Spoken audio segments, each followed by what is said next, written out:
కొన్ని అనుమానాలు కూడా వ్యక్తమవుతూ ఉన్నాయి. ఆర్డినెన్స్ ఇచ్చి ఇమీడియట్గా రిజర్వేషన్ వచ్చే మాట అయితే మరి 18 నెలలు ఆగాల్సినటువంటి అవసరం ప్రభుత్వానికి ఏమిటి అన్నది ఫస్ట్ క్వశ్చన్. ఎందుకు ఆగినరు అన్నటువంటి విషయం నిజంగా చాలామంది కన్ఫ్యూజన్లో ఉన్నారు.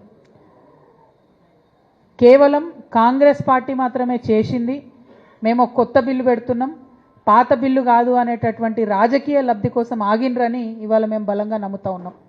ఆ రాజకీయ లబ్ధి కోసం వాళ్ళు ఆగినరు. భారతీయ జనతా పార్టీ దగ్గరికి అంటే రాష్ట్రపతి గారి దగ్గరికి వీళ్ళు పంపించిండ్రు. వాస్తవానికి పర్మనెంట్గా ఈ దేశంలో బీసీలకు చట్టసభల్లో చోటు రావాలన్నా జరగాల్సింది ఏంది? కాన్స్టిట్యూషనల్ అమెండ్మెంట్ జరగాలి, అంటే రాజ్యాంగ సవరణ జరగాలి. ఎట్లా అయితే ఎస్సీ ఎస్టీలకు రాజ్యాంగంలో మరి హక్కులు ఉన్నాయో అదేవిధంగా బీసీలకు కూడా హక్కులు ఇవ్వాలి. అది పర్మనెంట్గా జరగాల్సినటువంటి ప్రాసెస్. ఇవాళ లోకల్ బాడీలో ఎలక్షన్స్ కోసం జరగాల్సిన ప్రాసెస్ ఏంటిది?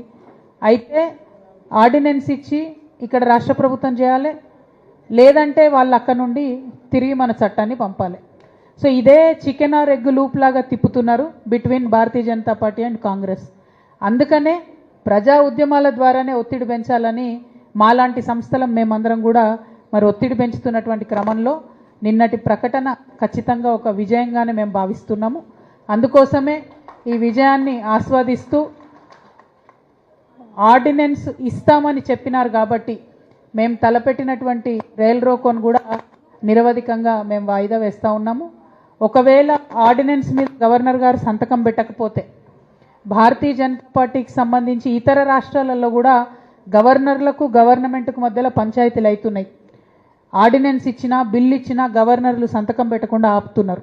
మరి ఇక్కడ తెలంగాణలో కూడా అదే పరిస్థితి వస్తే మీ అందరికీ తెలుసు, జాగృతి అయినా యునైటెడ్ పూలే ఫ్రంట్ అయినా ఉద్యమాలకు ముందు వరుసలో ఉండేటటువంటి సంస్థలు మళ్ళీ ముందుకొచ్చి ఖచ్చితంగా ప్రజల మద్దతుతోని రైలును స్తంభింపజేస్తాం, బస్సులు స్తంభింపజేస్తాం, అల్టిమేట్గా బీసీల హక్కులు సాధించే వరకు కూడా కొట్లాడతాం.